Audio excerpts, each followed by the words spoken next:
if you were to make a record, let's say you record an album and you want to like press it, you'd send it off to pressing plant. They would cut your master. They'd do it one time. Then they'd take the master and they would make plates out of it, like basically molds. And then they'd put it on a big press. Yeah. And then using that one time they cut it, they'd make 500, 1,000, exactly. 10,000, whatever. Multitudes of that one single album. Right. And so it cost so much money back then to do it. Well, they still make them. I mean, like vinyl's the largest. Vinyl is the quickest growing format. It's growing faster than digital, and it's definitely growing faster than CDs.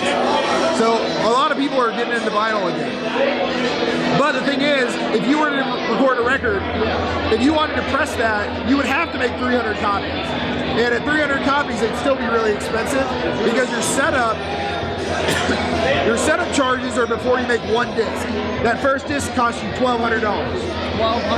And then after that, each one is $1. But that doesn't seem bad compared to the $1,200. Right, but you got to pay $1,200 first. So if you want to make 300 records, you got to pay $1,500. What I do is I'll make 20 copies for you. They're going to be, and I'm going to record them one at a time in real time. So if it's a, let's say it's a 6-minute single, 3 minutes on one side, 3 minutes on the other, it takes me 6 minutes to make it, and then plus all the time to prep it, flip it, do all that kind of stuff. So you're saying you only put 6 minutes of work to get a 6-minute copy done? But more like 8 minutes. Okay, 8 minutes, that's not bad. That's not bad at all. But it adds up, because that's for one record.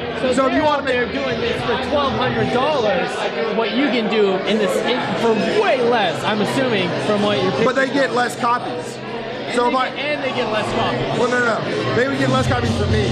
So like, let's say that you're a band that can sell 500 copies, you wouldn't want to do this because they'd be too expensive. But if you're a band that can only sell 20 copies, I'm your guy, because otherwise you got to pay $1,200 to buy 300 records that you can only sell 20 of.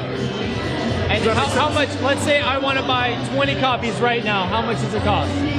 I charge by the minute, so if it's a 3-minute single with a 3-minute B-side, it would be somewhere around $5 a piece. So 20 copies would be $100. Not bad. But if you could sell 500 copies of that, you could get them cheaper than that. But you would have to buy that many more copies. So here at One Spark, what creator number are you? Tell me about your project a little bit more. I know you already told me enough. I mean, this is enough for the project information. Do you have anything else that you want to include or anything? Well, I'm creator number 389. I'm here at Underbelly at night, cutting records for the bands that are playing, and then during the day I take this little portable lathe over to the landing, and I'll be cutting for anybody that comes by. So like, let's say that you want to come by and like sing a song to your mom, send it to her, she can play it on a turntable. I'll cut it right there. So throughout One Spark, you're going to be making records for people that they can just come up, say, hey, I want to make this song really quick, and then you'll just cut it for them? How much does that cost? I don't charge anybody. It's whatever you want to donate. And I actually, these machines were intended to cut on really expensive lacquers. Like, they're about between $15 and $30 a piece. Yeah.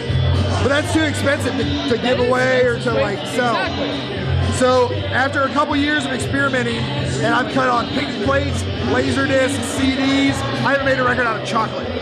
Really? But I found out that plexiglass is the best combination of sound quality and cost.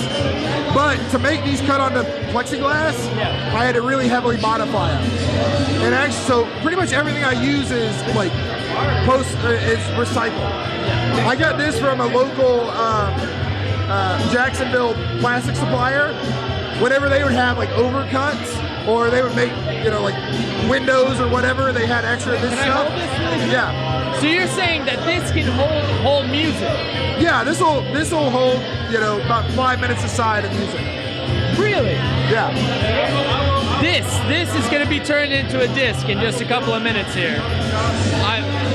Right there, there's a that was a record that I cut for the last band. I'm astonished. Is there any way that we can maybe get like a copy of this they would be able to hear the sound quality from this plexiglass. Yeah, let me give you a sample that I cut before. Okay. Cutting here live on the fly, I have no real control. I can't monitor it. I don't really know what it sounds like. But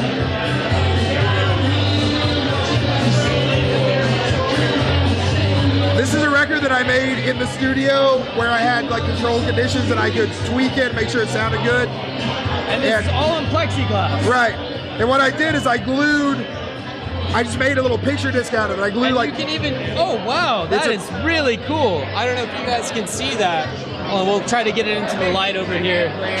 If you wanna, all right, but like there's a lot of fucking discography right here, just on the actual disc itself, and this is all in plexiglass.